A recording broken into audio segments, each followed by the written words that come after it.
Welcome to Summer Pest Control 101, essential tips and tricks for your home. Summer is here, and that means more time spent outdoors enjoying the sun, but unfortunately, it also means dealing with pests.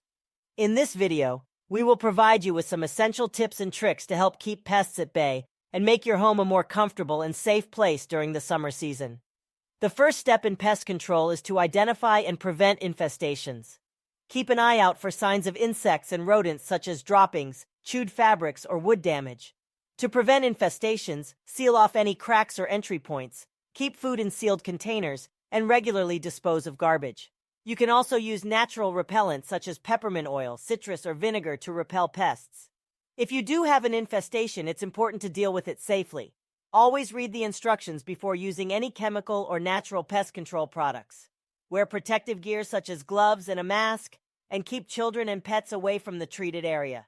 For larger infestations, it's best to call a professional pest control service. That's it for our Summer Pest Control 101 video. With these tips and tricks, you can enjoy a pest-free summer season and keep your home safe and comfortable.